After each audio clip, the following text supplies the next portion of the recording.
I was an accidental child, so my parents beat and never loved me. I ran away. Now 8 years later, they want to reconnect. English is not my first language, and I'm sorry if there are any mistakes. So, I, 24F, have spent a good amount of time apart from my parents, and now they want to reconnect. For some background, I'm the last of 3 kids, the youngest. I have 2 older brothers, 34M and 36M. Of course, I wasn't wanted, I was an accident, and my parents never bothered to hide that from me. They didn't care about me at all. Ever since I can remember, they would hit me for any minimal mistake or throw things at me. They never showed me love, didn't attend any events, and never bothered to help me with school homework. I had to wash my clothes since I was around 8 and cook my own food. At first, I would look at other families and wonder why mine wasn't like that. Until I realized that it was, but I just wasn't included. When I was 12, I realized I had to leave. I found my first job, working 3 hours a day delivering newspapers, and I began to save that money to buy the things I really needed. When I was 14, I found a better job, one at a small grocery store that paid more for 4 hours, but I didn't quit my newspaper job. I was busy pretty much all day. My friends were the only ones who knew about this. I didn't have love from my family, but I considered them my family. At this point, my parents stopped caring at all about me. I didn't even exchange glances with them, and I spent my time at friends' houses, my job, or in the basement. I managed to save up quite some money. I bought a few things I needed, like a used smartphone and a used laptop. I explained my plan to my friends, and well, when I was 16, they even gave me some money, and they told me to text or call them every day. I had to break up with my first boyfriend, I had to leave my friends behind. I still had a year left of high school, and I didn't have much money, but I still ran away. I admit, I stole some food from my parents' house, and I ended up in a small town in the cheapest apartment I could find. I got a job and tried to survive, but I knew I couldn't stay there for long. I was a minor, and people would start looking for me. A few months later, I ended up leaving that town too. I was 17 by that point, and I knew that once I turned 18, I'd be free forever from them. Same thing, I arrived in another town, got another job, and once I turned 18, I decided to finish high school. Things were really hard, but I managed to make some new friends, get a new boyfriend, who I'll call Dean, and have a better life than I ever had. Eventually, I chose to buy a small apartment with my savings. I enrolled in a community college, studied a short career, got a good job, and stayed in the town. Maybe I could have done better if I had a better family, but I don't, and I'm still happy with the things I've achieved.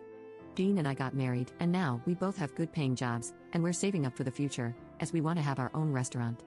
He's a chef, and even though I'm not, I did work as a waitress for a while and know how things work in a restaurant. With all that long context, I had been receiving calls from unknown numbers for a couple of weeks. Calls I've been rejecting and not paying much attention to.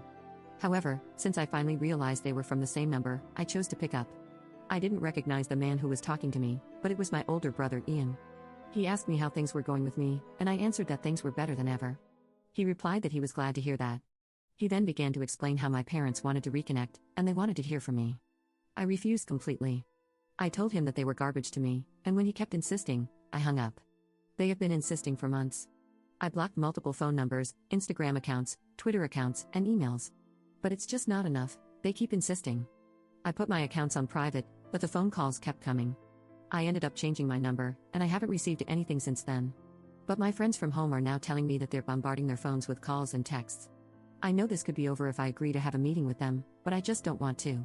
It's a closed stage of my life. Update 1. Well, a lot happened a week after I posted here. I ended up calling my older brother, Ian, and I agreed to a meeting with him at a restaurant in my town.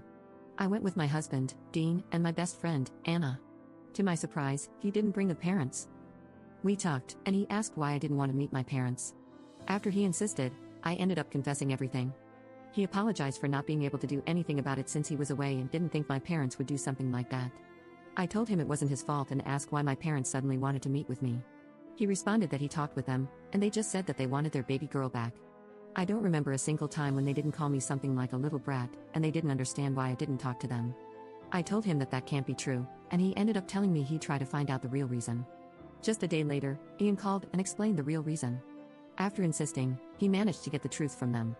They were in a hard spot financially, and they needed a lot of money. I don't know why, but they believed that I would give it to them. Ian told me he was really offended by this, and he said he would be cutting them off for good because now he's seeing who they really are.